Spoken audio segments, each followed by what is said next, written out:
In the last 3 lectures, we learned how France solved its 17th century crisis by embracing the sort of Hobbesian solution of royal absolutism, and in the process became the arbiter of Europe. And how England limped by a much more circuitous route towards a Lockean experiment which seemed doomed to fail, constitutional monarchy. These 2 systems and those 2 countries will offer 2 models for European government in the wake of the wars of religion, and they were bound to clash. But why specifically? Remember that William III had invaded the British Isles expressly to bring the wealth and power of England, Scotland, and Ireland into his fight with Louis XIV. For his part, Louis XIV could not sit idly by and abandon James and England to William. He could not condone a fellow monarch's disinheritance and usurpation. What kind of precedent did that set for the people of France? He couldn't let slip this last chance to revive Catholicism in England. And finally, he could not sit idly by and watch William bring the British kingdoms into the Dutch column, just as he'd been gearing to crush the Netherlands and so become the master of Europe and the Spanish Empire. So the conflict that started in 1688 was about a lot of things. It was about absolutism versus constitutionalism. It was about Protestantism versus Catholicism. And it was about the balance of power, France versus the rest of Europe. In fact, this was to be the first of a series of 7 such wars between the French and the British, with a changing roster of allies which would drag on for over a century, sometimes referred to as the Second Hundred Years' War. They began with the 9 Years' War, 1688 to 1697. Followed by the War of the Spanish Succession, 1702-14, the War of the Austrian Succession, 1740-48, the 7 Years' War, 1756-63, the American Revolutionary War, 1775-83, the French Revolutionary War, 1792-1801, and concluding with the Napoleonic Wars of 1803-1815. Now, each of these wars would continue to be about the balance of power. And as you'll see, their outcome will determine the leadership of Europe into the 20th century, as well as who would control America. That is, what language we get to speak.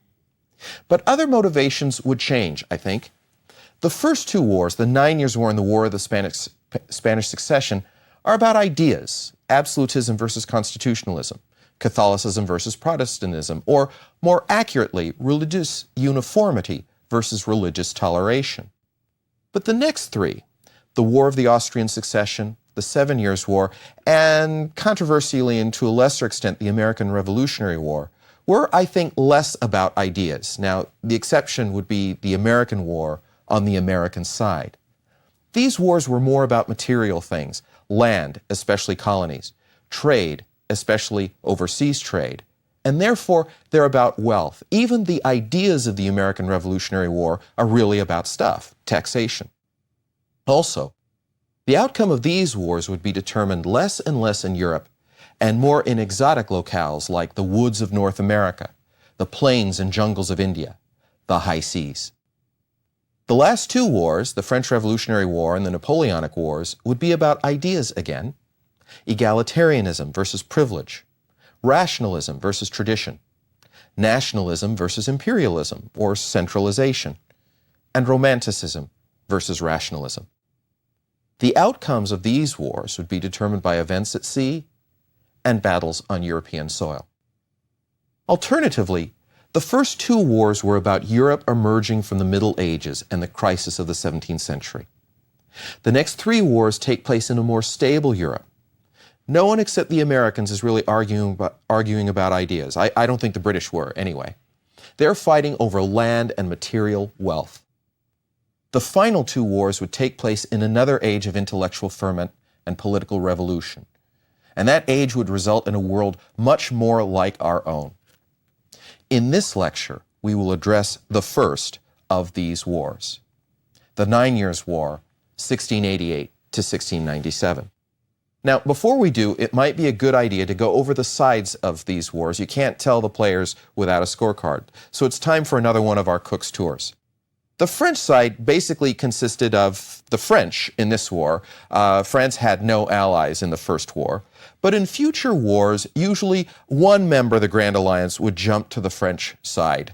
During the War of the Spanish Succession, it would be Bavaria. During the War of the Austrian Succession, it would be Prussia. During the 7 Years' War, it would be Austria. And it would be Spain during the American Revolution. Ranged against France and her allies were the Grand Alliance, consisting of the three British kingdoms, the Dutch Republic, Spain, Portugal, and the Holy Roman Empire. Now, the three British kingdoms, England, Scotland, and Ireland, will be referred to below when acting together as Britain. I know that that's politically incorrect and possibly offensive to Irish American sensibilities, but at this stage, it's constitutionally and militarily accurate, and it's also quicker and easier to say. England was increasingly wealthy thanks to a commercial revolution, more about that later, but had a dismal military record and had lost the last two trade wars against the Dutch in 1664-67 and 1672-74. And of course, the British Army had hardly distinguished itself in resisting William's Dutch invasion. Scotland and Ireland were very poor and militarily vulnerable. The Dutch Republic, after 1689, was always on the British side. Geographically, it's small and low-lying and vulnerable both to the sea and to Louis. As we've seen, it was constitutionally a loose federal republic. Its constituent states were linked together by the States General, and it was presided over by an elected stadtholder, elected for life, William of Orange, until his death in 1702. Now, the Dutch Republic was mostly Calvinist Protestant, but embraced religious toleration. Economic life and culture were enriched by Huguenots fleeing Louis, Catholics in the south, and Jews in cities. As we've seen, the Dutch grew rich from trade and became a nation of merchants. Amsterdam in 1688 was the most important banking center and money market in Europe. In fact, interest rates in Amsterdam were half of what they were anywhere else. The Dutch developed many of the techniques of modern government deficit finance. They created a culture driven not by royal tastes, but by wealthy merchants, which helps to explain why Dutch art, that of Rembrandt and Vermeer and Hals, often depicts daily life, middle-class life, the lives of ordinary people. Now, to defend that culture against the French in particular, the Dutch had fielded a battle-hardened army and navy. In fact, remember, the Dutch got their start fighting the Spanish, and then they fought the British as well. But these wars, the wars of the 18th century that were so necessary to preserve Dutch independence, will eventually put an end to the 17th century Dutch miracle. They'll wreck Dutch agriculture. French privateers will decimate Dutch trade, and the wars will plunge the Dutch government into debt to survive, from which it would never fully recover. Now, Spain had already gone down that road. As we've seen, Spain was ruled by a weak, ineffectual monarch in Carlos II. He presided over a corrupt and inefficient administration. Spain had experienced wide disparities of wealth. The aristocracy and church were wealthy, but the people were mostly poor farmers. Debts from previous wars ate up gold and silver from the New World. But still, because Carlos ruled the greatest empire on earth without an heir, Spain's future is very much at the heart of European politics. Portugal is also an absolute monarchy in decline. They'd won back their independence from Spain with French help in 1640. One of the keys to Portugal is that it still had an important colonial empire, Brazil, and a lucrative trade with Britain. Sherry and port wine come from Portugal. The Holy Roman Empire is more complicated. The emperor, Leopold I, was a Habsburg and traditionally fought on the British side. But the emperor as emperor was less and less able to rein in the constituent kingdoms of Germany, especially after the Peace of Westphalia of 1648. So it's best to think of the German and imperial states as separate kingdoms.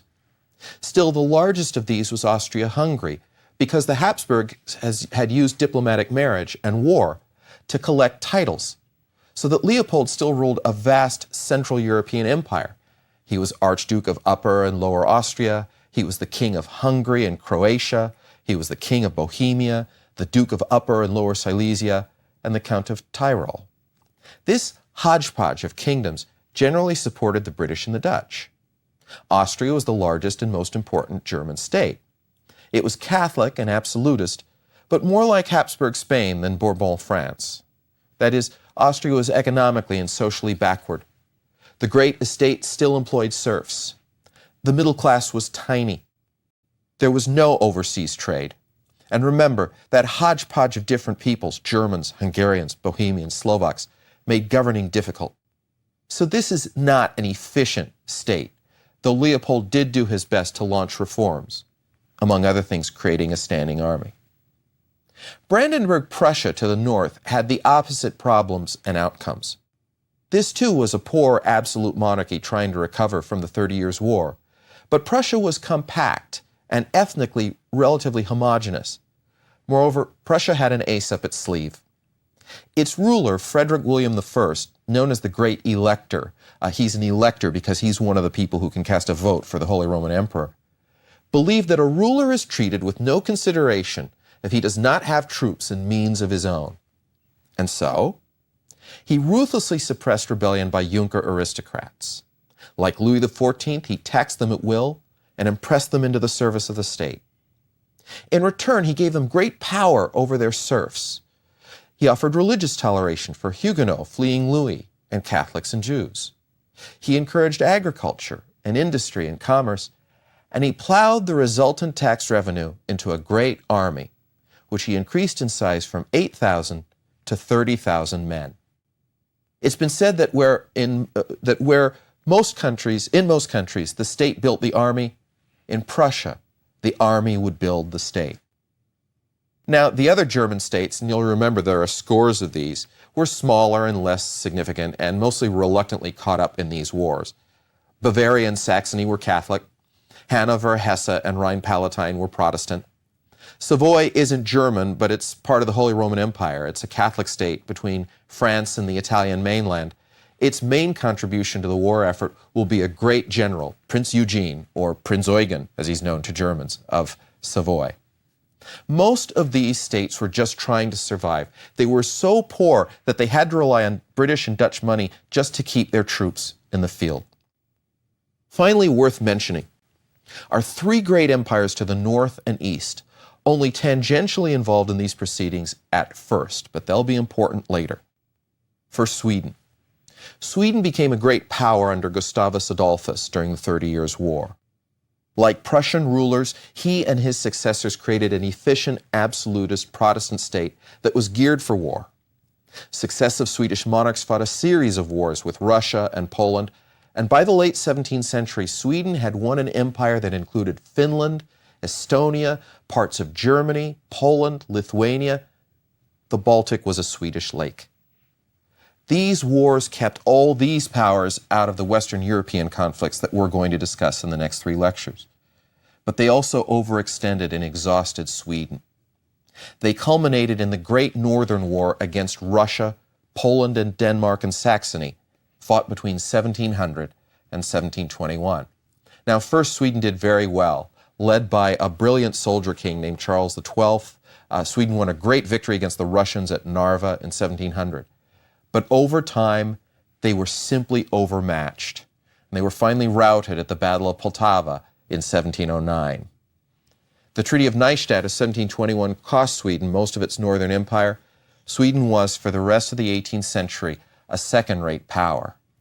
And in fact, with Charles XII's death in 1718, his sister Ulrika Eleonora was forced to accept a constitutional arrangement in which the government would be dominated by a powerful legislature called the Riksdag. In other words, in Sweden, military defeat led to constitutionalism. In Russia, military victory would lead to absolutism, even autocracy. Russia began as the medieval kingdom of Muscovy, subject to the Mongol descendants of Genghis Khan. Late in the 15th century, Ivan III, the first prince of Muscovy to call himself Tsar, drove the Mongols back into Asia and marched into the Volga. In 1471, he added lots of northern territory with the capture of Novgorod. Now, the power and territory of the Tsar were all extended by Ivan the Terrible in the 16th century, Alexei I in the 17th century, and Peter the Great at the turn of the 18th century. We're going to skip over lots of Russian history to get to Peter. Peter the Great ascended the throne in 1689 after a series of purges and coups by and against members of his own family. He put down rebellions ruthlessly, sometimes acting as executioner himself. He began the westernization of Russia in 1697 when he organized the Grand Embassy and toured Europe incognito. The idea of incognito is that everybody knows who you are, but you're presenting yourself as someone not who you're supposed to be. So in other words, Peter is saying, don't treat me like Peter the Great. I'm really not Peter the Great. Please don't give me the sort of normal marks of respect. And this means that he can see things and do things that he couldn't do as the Tsar of Russia. There's a legend that he actually worked in a Dutch shipyard at one point to learn Western shipbuilding techniques. On this trip, he recruited 750 Europeans to go back to Russia to help him modernize. Thereafter, he demanded that courtiers wear Western dress. He imposed the Julian calendar. He established the Russian Navy. He reformed the governments of Moscow, the provinces, and the localities, even devolving some control to them. He reformed the organization of the Russian Orthodox Church. To pay for the army, he imposed heavy taxes on everybody, including vagrants.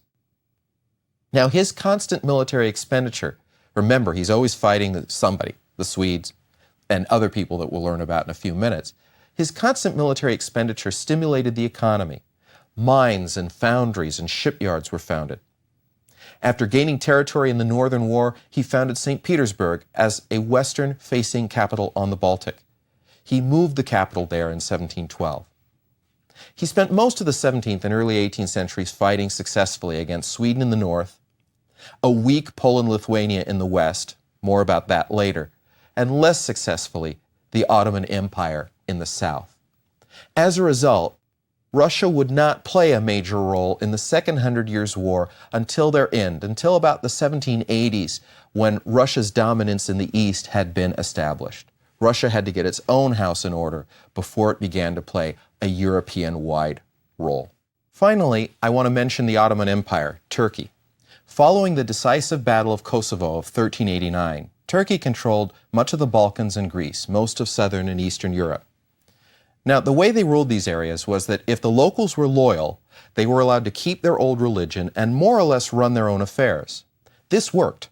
Subject peoples did prove to be pretty loyal, allowing the empire to survive despite instability at the center. Sultans were frequently, distressingly assassinated in military and dynastic coups, and yet the empire went on. As indicated above, the Ottoman Empire long had testy relations, but relations nevertheless with the great European powers. They clashed over religion and imperial ambitions, but they needed each other for trade. Still, the Turks fought Austria over Hungary for 150 years. After a period of dormancy following their defeat at Lepanto in 1571, the Turks revived an aggressive foreign policy in the 1660s. Encouraged by Louis XIV, they besieged Vienna in 1683. The siege was only lifted by the armies of Jan III Sobieski of Poland. Turkish armies were finally smashed by imperial armies under Prince Eugene at the Battle of Zenta in 1697. By the Treaty of Karlowitz of 2 years later, Turkey conceded Hungary to Austria. Meanwhile, back in the West, the arrival of Britain into the coalition against Louis XIV was vital, but not apparently at first. The British were reluctant participants in this war. British taxpayers had no interest in foreign wars. Their strength was at sea, not land. Their army was politically unreliable. The military, the clergy, the civil service contained many old supporters of King James, called Jacobites. While most Englishmen were not Jacobites, few had much use for King William and his Dutch friends. So in the early years of the war, Britain tried to concentrate on a naval strategy, a blue water strategy, leaving the ground fighting to their European allies. Now, at first, those allies were on the defensive. On the continent, Louis took fortress after fortress on the Dutch border. In the summer of 1689, Louis took the war to William by backing an invasion of Ireland by King James. Now, in fact, the French provided very little support, but the dispossessed Catholic Irish flocked to James's side, hoping for emancipation. James actually didn't care that much about the Catholic Irish. He was far more interested in using Ireland as a launching pad to get his other kingdoms back. That summer, his ragged army of Irish peasants drove the Protestants north into Ulster, where they laid siege to Protestant enclaves at Londonderry and Enniskillen. By the time a Williamite relief force arrived in July of 1689, thousands of Ulster men and women had died of disease and starvation, a hallowed memory in Protestant Ulster to this day. After affairs had been settled in England, William arrived the next year. The two armies met on the banks of the Boyne River north of Dublin on the 1st of July, 1690. William, parading before his troops before the battle, was almost killed by a cannonball, but he would not dismount or move to the rear. Once the battle was joined, it was a rout. James's poor tenant farmers were no match for Dutch and English regulars. They broke and ran. So did James. He abandoned his army and fled back to France, never again to set foot in his British dominions. William's victory saved the revolution. It confirmed the Protestant ascendancy in Ireland, but it was the ultimate disaster, at least before the famine, for the Catholic Irish population. Now, actually, William personally supported leniency for the Catholic Irish. He would be shocked at the current use of his image by Ulster Protestants. But he needed the Protestant ruling class of Ireland to fight his war, and they wanted revenge. Over the next 40 years, he and subsequent English monarchs allowed the Protestant-dominated Irish Parliament to pass a series of harsh laws called the Penal Code. Catholic Irish were forbidden from voting, from holding office, from sitting in Parliament, from attending a university, from practicing law, purchasing land, inheriting it from Protestants, bearing arms or wearing a sword, a mark of gentility, or owning a horse worth over £5. They were forced by law to divide their bequests among all their heirs. This is called partible inheritance. It is the opposite of primogeniture, thus guaranteeing that Catholic Irish estates would be small, and eventually, since small estates have trouble competing with large ones, leading to their elimination. In other words, by 1727, the Catholic Irish, amounting to 4/5 of the population, owned only 1/7 of the land in Ireland. No wonder that in 1729, Jonathan Swift made the satirical suggestion in a modest proposal that the English, having sought to liquidate the Catholic Irish in any case, might as well eat their children. No wonder that in Ireland today, the memory of William's relief of Ulster and victory at the Boyne continues to rankle with Irish Catholics as it is celebrated tauntingly by Ulster Protestants. Meanwhile, back at the war, for a time, Louis controlled the seas after winning the Battle of Beachy Head in 1690 off the English coast, and England feared invasion. But the Royal Navy regained control and initiative the next year at the Battle of La Hogue, and that battle enabled William to take the war to Louis. Now, William III was not much of a general, but he was persistent, and he was a good enough diplomat to hold the Grand Alliance together. That combination of William's sheer determination and British material resources started to wear Louis down. In 1695, the French lost the key fortress of Namur. Louis was running out of money, meaning the French peasant was running out of money. In 1697, Louis XIV asked for peace. The result was the Treaty of Ryswick, which was sort of a draw with an Allied slant. Louis recognized William III and his heirs, not James II and his, as the rightful rulers of England, Scotland, and Ireland. Louis returned nearly all of the European territory that he had conquered since 1678. And finally, Louis agreed to work out with William a partition of the Spanish Empire, a series of partition treaties to take effect when Carlos II died. In short, Louis XIV had finally been stopped, his dreams of a vast Bourbon empire thwarted. Or were they? The Spanish and English successions between 1700 and 1702, and indeed the entire European situation, would change because of 3 royal deaths over those 2 years. First, In October 1700, the King of Spain, poor old Carlos II, finally died, heirless. On his deathbed, he made a will. Now, Carlos may not have known much, but he knew that he was King of Spain. He knew that he was king of the greatest empire on earth, and he was going to decide what happened to it.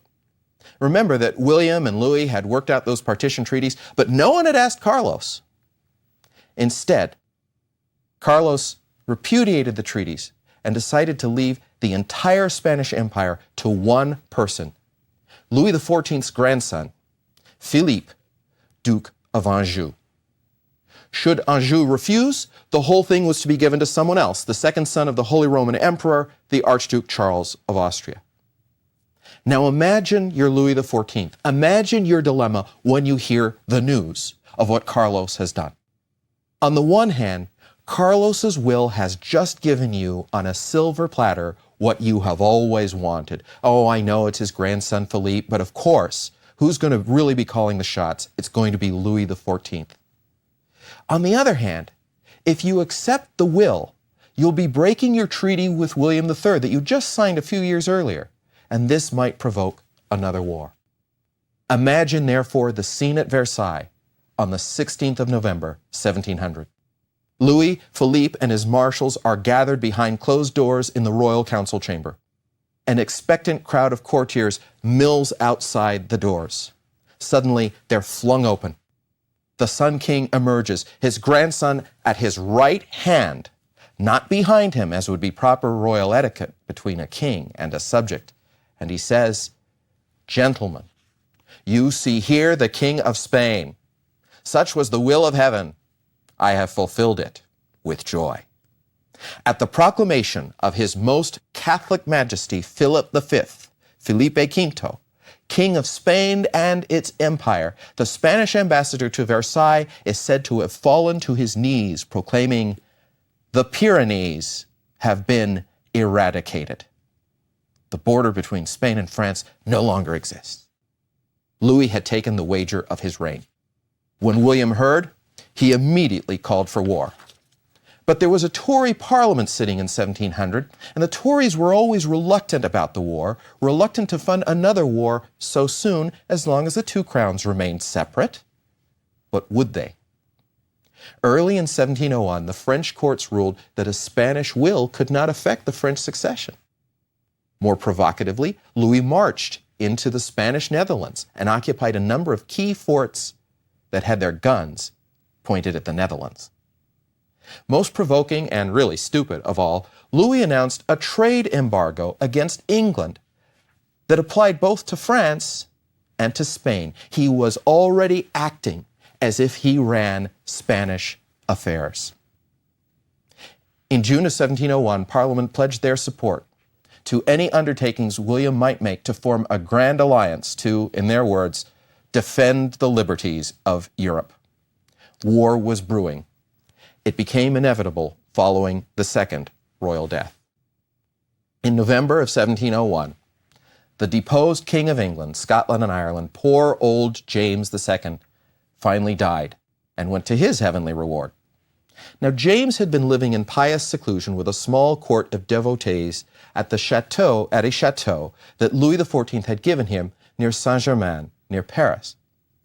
On his deathbed, he begged, as a last favor, for Louis to recognize his son, Prince James, as the next king of England, Scotland, and Ireland, as in effect James III of England and Ireland and James VIII of Scotland. Once again, Louis faces a terrible dilemma. Here's the deathbed request of an old friend, a fellow monarch, a Catholic who'd lost everything for the faith. But if you accept it, you're going to be breaking the Treaty of Ryswick, you're going to be breaking your recognition of William, you're surely going to provoke war. Once again, Louis listened to his heart rather than his head. This time he made the announcement in James's sick room at Saint-Germain. "I come to tell your majesty that I will be to your son what I have been to you, and will acknowledge him as King of England, Scotland, and Ireland." Once again, the assembled courtiers went down on their knees, but no one made any predictions about draining the English Channel. This meant war. William's diplomatic corps immediately began to reassemble the Grand Alliance. Parliament now voted the king the funds necessary for war, but it would not be King William's war. After months of feverish activity, the king sought rest and recreation at Hampton Court Palace in February of 1702. One day, while out hunting in Richmond Park, his horse, Sorrel, stumbled on a molehill. William was thrown and cracked his collarbone.